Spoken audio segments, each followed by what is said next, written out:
भाइयों बहनों, ये चुनाव की जनसभा है और ये चुनाव बहुत ही ऐतिहासिक चुनाव है। इस चुनाव में मैं आप सबके बीच में आदरणीय अजय भट्ट जी के लिए, जो मेरे बड़े भाई के रूप में भी लगातार उन्होंने मेरा मार्गदर्शन भी किया है, हमेशा हमने साथ में काम किया है, मैं उनके लिए आपसे आपका मत, आपका आशीर्वाद, आपका समर्थन, आपका स्नेह मांगने के लिए, आपसे अनुरोध करने के लिए मैं आप सबके बीच में आया हूं।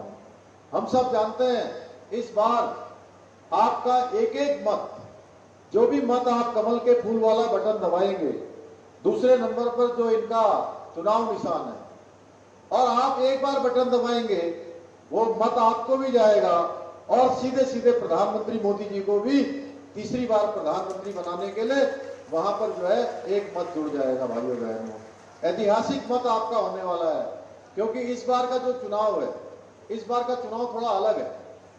हर बार के चुनाव में देश में चर्चा चलती थी कि अभी सरकार किसकी बनेगी। इस बार इस प्रकार की चर्चा नहीं है भाइयों बहनों, इस बार एक ही चर्चा है कि मोदी जी की ही सरकार बनने वाली है। आप किसी से पूछेंगे किसकी सरकार बन रही है, कहेंगे कोई सामने है ही नहीं। मोदी जी ने इतना काम कर दिया देश के लिए, अपने जीवन का एक एक पल और एक एक क्षण भारत माता को समर्पित कर दिया, देशवासियों को समर्पित कर दिया। 140 करोड़ भारतीयों को अपना परिवार मान के उन्होंने काम किया है, और जो उनके 10 साल की तपस्या है, जो त्याग है, जो एक एक क्षण और एक एक पल उन्होंने आप सब के लिए लगाया है, देशवासियों के लिए लगाया है, हम सब लोगों के लिए लगाया है, उस तपस्या का फल आने का समय आ गया। भाइयों बहनों, 19 तारीख को हमने बड़ी संख्या में माननीय अजय भट्ट जी को वोट देकर, माननीय प्रधानमंत्री जी को वोट देकर उस महायज्ञ में, जो देश के लोकतंत्र का महायज्ञ है, उस महायज्ञ में अपनी आहुति सुनिश्चित करनी है। हम सब जानते हैं अजय भट्ट जी माननीय प्रधानमंत्री मोदी जी के मंत्रिमंडल के सहयोगी हैं। भाइयों बहनों, मंत्रिमंडल के सहयोगी होने के नाते पूरे देश भर का काम आपके जिम्मे था।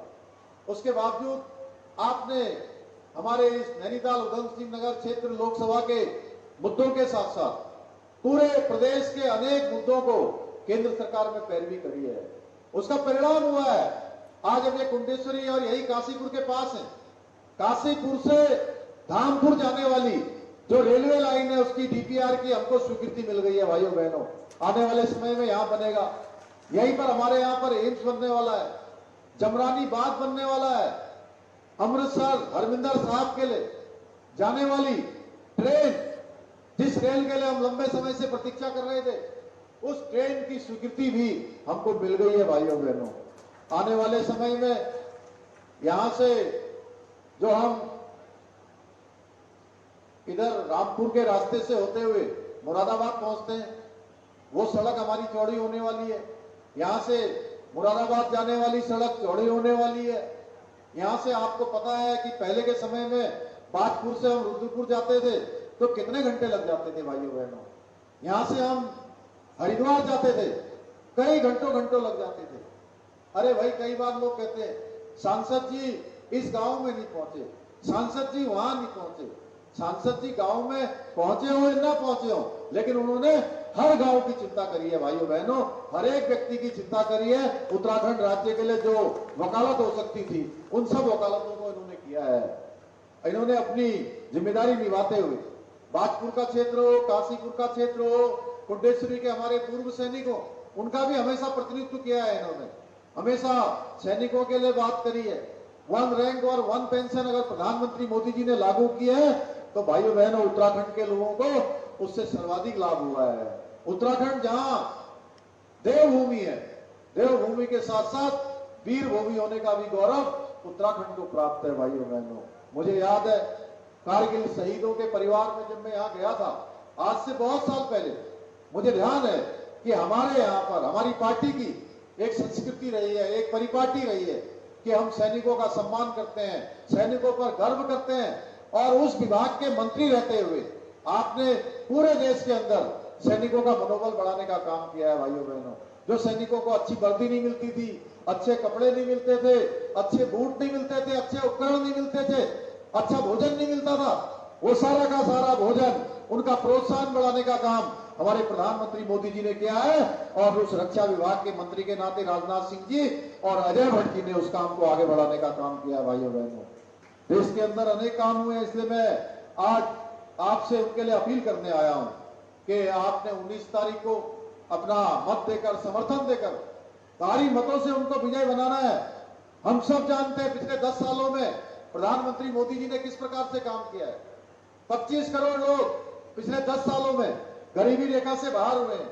इसके साथ साथ शिक्षा का क्षेत्र हो, स्वास्थ्य का क्षेत्र हो, या हमारे अन्नदाता, कृषि करने वाले कृषकों का क्षेत्र हो, हर क्षेत्र में अनेक काम हुए, अनेक तरक्कियां हुई हैं भाइयों बहनों। और 2047 तक देश को विकसित भारत बनाने का संकल्प लिया है प्रधानमंत्री मोदी जी ने। इसके लिए सड़कें, अस्पताल, विश्वविद्यालय, विद्यालय आदि का बड़े स्तर पर निर्माण कार्य किया जा रहा है। दूसरी तरफ मोदी जी भारत को विश्व में एक शक्ति के रूप में आगे बढ़ाने का काम कर रहे हैं। आज भारत का दुनिया, पूरे विश्व के अंदर भारत का डंका बज रहा है भाइयों बहनों। भारत दुनिया का शक्तिशाली देश बनकर उभर रहा है। आज दुनिया की कोई भी घटना होती है, ये भारत की पहचान इतनी बढ़ गई है, भारत की साख इतनी बढ़ गई है कि दुनिया भारत के रुख का इंतजार करती है कि भारत का रुख क्या होने वाला है। भारत दुनिया की 5वीं सबसे बड़ी अर्थव्यवस्था बन गया है भाइयों बहनों। कोरोना महामारी के समय में, इतनी अव्यवस्था के समय में पूरे दुनिया के देश अस्त व्यस्त हो गए, अर्थव्यवस्थाएं चरमरा गई, गड़बड़ा गई, लेकिन भारत की अर्थव्यवस्था 11वें नंबर से 5वें नंबर की अर्थव्यवस्था बनाने का काम हमारे प्रधानमंत्री नरेंद्र मोदी जी ने किया है। भाइयों बहनों, अनेक ऐतिहासिक फैसले लिए हैं।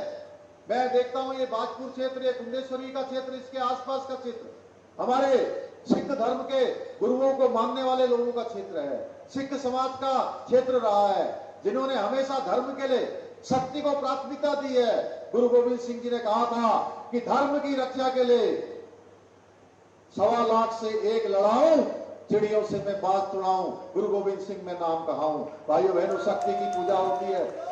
हमको याद करना चाहिए जब लोग कहते हैं कांग्रेस को वोट मांगने आते हैं कुछ लोग और सिख बंधुओं के पास चले जाते हैं। अरे भाई, उनसे पूछना चाहिए कि 1984 में लोगों का कत्लेआम किया गया था, कौन थे उसके गुनाहगार, कौन थे कातिल, और उसके बाद इतने लंबे समय तक उन गुनाहगारों को, उन कातिलों को जिन्होंने हत्याएं की थी, सर के सर कलम कर दिए थे, उनको आखिर सजा क्यों नहीं दी गई? उनको सजा देने का काम, उनको कानूनी रूप से जो उन्होंने गलती करी थी उनको ठीक ठिकाने पर भेजने का काम भी किसी ने किया है तो भारत मां के लाल नरेंद्र मोदी जी ने किया है। भाइयों बहनों, अभी अजय भट्ट जी बना दे करतार सिंह कॉरिडोर बनाने का काम, जो कितना समय हो गया था वहां दर्शन करने जाने के लिए, कितनी परेशानी होती थी, दर्शन तक नहीं कर पाते थे। उस करतार सिंह कॉरिडोर को बनाने का काम भी प्रधानमंत्री मोदी जी ने किया है। भाइयों, चाहे गुरु तेग बहादुर हो, गुरु गोविंद सिंह हो, गुरु नानक जी हो, सबके प्रकाश पर्व, सबके बड़े बड़े आयोजन अगर किसी ने देश के अंदर आयोजित किए हैं तो स्वतंत्र भारत के इतिहास में ये सब काम प्रधानमंत्री मोदी जी ने किया है। भाइयों बहनों, और तो और ऐसे साहबजादे, गुरु गोविंद सिंह जी के साहबजादे फतेह सिंह और जोरावर सिंह, बाबा फतेह सिंह और जोरावर सिंह, जिनको जिंदा जीते जी, जिन्होंने धर्म के आगे, धर्म के लिए झुकना स्वीकार नहीं किया, रुकना स्वीकार नहीं किया, उन्होंने मरना स्वीकार किया, शहीद हो जाना स्वीकार किया। उनके इतिहास को भी देश को पढ़ाया नहीं गया। आखिर क्यों भाइयों बहनों? ये प्रश्न केवल मेरा प्रश्न नहीं है कि मैं यहाँ बोलने आया हूं, ये प्रश्न हम सबका प्रश्न है। ये सबसे प्रश्न पूछा जाना चाहिए जिन्होंने धर्म की रक्षा के लिए, जब वहां पर उनको दीवार में जिंदे जीते चुना जाने लगा, उनसे कहा कि तुम अपने धर्म को परिवर्तन कर लो, आप ये इस्लाम धर्म कबूल कर लो, तो भाइयों बहनों जानते हो उन छोटे साहबजादों ने क्या कहा? हम धर्म के बच्चे, हम ईमान के सच्चे, हम गुरु गोविंद सिंह के बच्चे, हम रुक नहीं सकते, हम झुक नहीं सकते, हम धर्म के सच्चे, हम ईमान के सच्चे।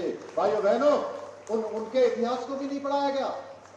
उनके इतिहास को भी पूरी दुनिया को बताने का काम, पूरी दुनिया में ले जाने का काम किसी ने किया है तो हमारे प्रधानमंत्री नरेंद्र मोदी जी ने किया है। भाइयों बहनों, नरेंद्र मोदी जी ने सबका साथ, सबका विकास, सबका विश्वास और सबका प्रयास ये मंत्र मानकर देश को आगे बढ़ाने का काम किया है।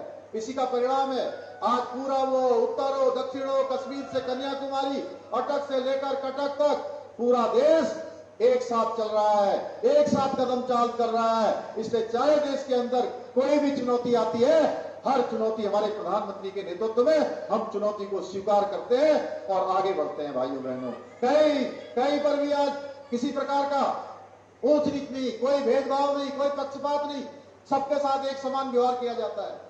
वहीं दूसरी तरफ ऐसी पार्टियां हैं जो वोट मांगने के लिए आती हैं, वो कहीं दक्षिण की बात करती हैं, दक्षिण को बांटने की बात करती है, कभी पूरब को बांटने की बात करती है, कभी धर्म के नाम पर बांटने की बात करती है, कभी श्री राम के नाम को काल्पनिक बताती है। भाइयों बहनों, इन्होंने अपने कालखंड में तुष्टीकरण के सिवा कुछ नहीं किया है। अभी 4 दिन पहले कांग्रेस पार्टी का घोषणा पत्र जारी हुआ है। भाइयों बहनों, मैं तो ये घोषणा पत्र देखकर हैरान हूं कि ये कांग्रेस को क्या हो गया है, ये दिशाहीन हो गई है, ये भ्रमित हो गई है ये कांग्रेस। हम देश के अंदर, हमारा ये देवभूमि उत्तराखंड, हमने कहा है कोई किसी जाति का होगा, पंथ का होगा, समुदाय का होगा, किसी वर्ग का होगा, सबके लिए, महिला उत्थान के लिए, हर वर्ग के उत्थान के लिए हम समान नागरिक संहिता का कानून बना रहे हैं। भाइयों बहनों, हमने विधेयक यहां पारित कर दिया। आप सबको ये गौरव प्राप्त हो गया कि सबके लिए एक समान कानून होगा। और ये कहते हैं मुस्लिम घोषणा पत्र में कहते हैं कि हम सरकार में आएंगे तो मुस्लिम पर्सनल लॉ को देश के अंदर लागू करेंगे। भाइयों बहनों, आखिर क्या हो गया है? 60 साल देश के अंदर राज करने वाली कांग्रेस, इतनी पुरानी पार्टी कांग्रेस, एक समय जो आजादी का प्लेटफॉर्म हुआ करती थी, वो कांग्रेस तो खत्म हो गई। भाइयों, ये नई कांग्रेस कहां जा रही है? वैसे तो ये कभी सरकार में आने वाले ही नहीं है। इनकी लड़ाई सरकार बनाने की है ही नहीं, इनकी लड़ाई तो अपनी पार्टी बचाने की है, अपने परिवार को बचाने की है। सरकार तो बहुत दूर की बात है। न 9 मन तेल होगा, न राधा नाचेगी। भाइयों बहनों, इसलिए इनका घोषणा पत्र देखकर हंसी आती है। इनकी जितनी निंदा की जाए उतनी कम है।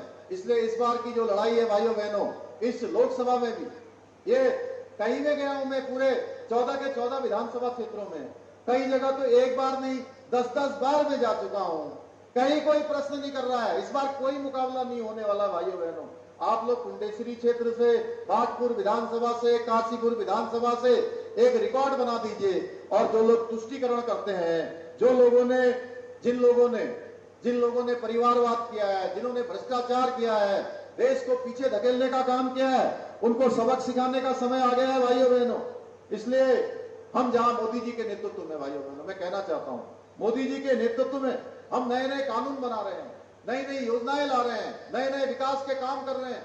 केंद्र सरकार की, राज्य सरकार की डबल इंजन की सरकार तेजी से काम कर रही है। बागपुर क्षेत्र को आगे बढ़ाने के लिए अनेकों काम कर रहे हैं। अभी 3.5 करोड़ रुपए की लागत से विभिन्न कार्यों का यहाँ लोकार्पण, शिलान्यास हुआ है। अनेक कार्य यहाँ आगे बढ़े हैं। 16 करोड़ रुपए के पिछले महीने ही अभी हमने यही लोकार्पण, शिलान्यास किए थे। ऐसे ही यहाँ पर कुछ समस्याएं भी बीच बीच में खड़ी हुई हैं, और चुनौतियों के रूप में आई है। भाइयों बहनों, हमने कहा है उन चुनौतियों को भी हम स्वीकार करेंगे। किसान भाइयों की जो समस्याएं हैं, उनका भी समाधान अगर कोई कर सकता है तो भाइयों बहनों, उनकी समस्या का समाधान भी हम ही करेंगे। हमारे अजय भट्ट जी करेंगे, हम करेंगे, सीमा जी करेंगे, राजेश जी करेंगे, हम सब लोग मिलकर इसको आगे बढ़ाएंगे।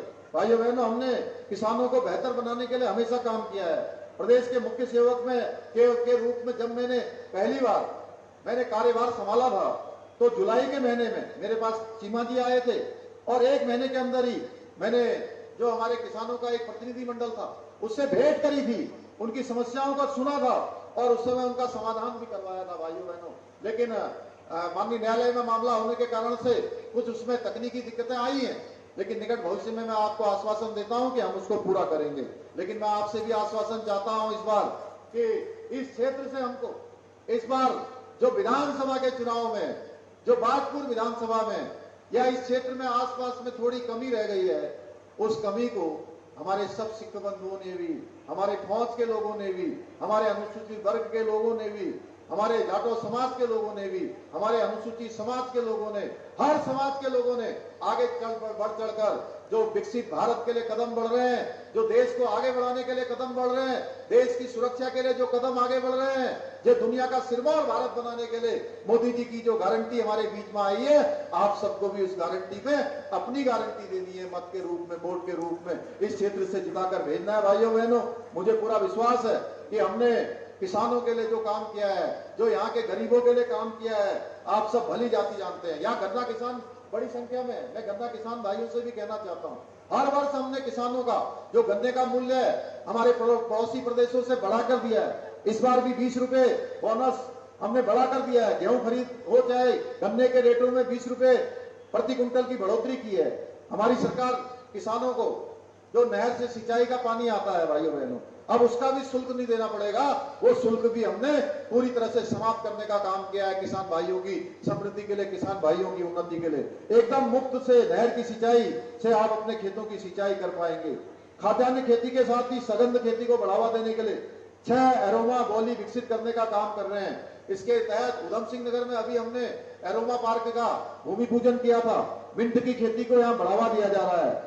इस बार के बजट में हमने 200 करोड़ रुपए का प्रावधान विशेष रूप से अलग से, वैसे तो 306 करोड़ रुपए है, पाली हाउस बनाने का भी हमने प्रावधान किया है, जिससे हमारे किसान भाइयों को अच्छे अच्छे फल, अच्छे सब्जियां, अच्छे फूल अपने यहाँ उगाकर उनको बाजार में बेचने के लिए, विपणन के लिए बड़ा अवसर प्राप्त होगा। किसानों की आय बढ़ाने के साथ ही रोजगार के साधन भी बढ़ेंगे। एक तरफ मोदी जी की विकास और तरक्की की गारंटी है, दूसरी तरफ कांग्रेस जो फिर से देश को घोटालों की तरफ, खाई में ढकलने के सपने देख रही है। ये मौका उनको जनता देने वाली नहीं है भाइयों बहनों। ये उनका सपना मुगरी लाल के हसीन सपनों की तरह है, जो कभी पूरा होने वाला नहीं है। क्योंकि देश की जनता जो कांग्रेस की असलियत है उसको भली भांति जान चुकी है। इस बार उनको वोट देने का मतलब है उस वोट को गड्ढे में डालना। कहीं उसकी गिनती नहीं होने वाली है भाइयों बहनों, गिनती खराब में जाएगी, अच्छे में बिल्कुल नहीं होने वाली है। इसलिए मैं आपसे कहने आया हूं कि अब जो कांग्रेस के लोग भ्रष्टाचार नहीं कर पा रहे हैं, वो क्या करेंगे जब 4 जून को अजय भट्टी का रिजल्ट निकलेगा, मोदी जी 400 पार की सीटों के साथ प्रधानमंत्री पद की शपथ लेने जा रहे होंगे, तो कहेंगे ईवीएम मशीन ने गड़बड़ कर दिया। क्या कहेंगे? ईवीएम मशीन ने गड़बड़ कर दिया भाई। अपनी फेस सेविंग करेंगे, मुंह छिपाएंगे, अपनी शर्म भेद मिटाएंगे कि ईवीएम खराब हो गई, ईवीएम ने गड़बड़ काम कर दिया।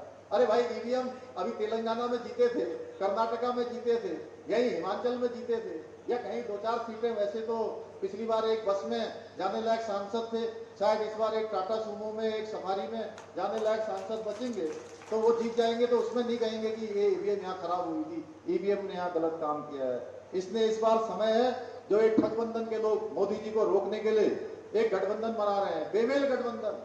ये भानुमति का कुनबा है, कहीं का ईट कहीं का गारा, भानुमति ने कुनबा जोड़ा। तो एक गठबंधन के चक्कर में नहीं आना है, इन लोगों को मुंहतोड़ जवाब जाना है। कांग्रेस को पूरी तरह से यहां से हरा कर भेजना है और अजय भट्टी को ऐतिहासिक मतों से, पिछली बार भी सबसे ज्यादा मतों से जीते थे। अब आपके ऊपर पूरी जिम्मेदारी है। आपके सामने, इस लोकसभा क्षेत्र के लोगों के सामने, मैं भी इसी लोकसभा में वोट डालूंगा, मेरे सामने भी चुनौती है। ये पिछली बार सर्वाधिक वोटों से जीते थे। एक तो वो रिकॉर्ड कायम करना है नैनीताल लोकसभा का कि 5 लोकसभा में से सबसे ज्यादा वोटों से इनको जीतना है। तो ये तभी जीतेंगे जब ये बाजपुर विधानसभा, काशीपुर विधानसभा, तीनों भाई हम जो है पिछली बार की तुलना में ज्यादा मतों से जीतेंगे, तभी हमारा रिकॉर्ड बन जाएगा। क्योंकि इस बार हर लोकसभा अधिक वोटों से जीतने वाले हैं। तो मैं आपसे यही निवेदन करने के लिए आया हूं भाइयों बहनों, 19 तारीख को पहले मतदान करना है, फिर जलपान करना है। और कमल के फूल वाला बटन सबसे कहना है, दूसरे नंबर पर है कमल का फूल अजय भट्टी का, उसको दबाते रहना है, खुद दबाना है, अपने घर के लोगों को भेजना है, नातेदारों को, रिश्तेदारों को, जानने वालों को, पहचानने वालों को, सबको कहना है जी कमल के फूल वाला बटन दबाते जाइए, दबाते जाइए, दबाते जाइए। इतना दबा दीजिए, शाम को 6 बजेगा तो उसके बाद वो बटन अंदर ही रह जाए।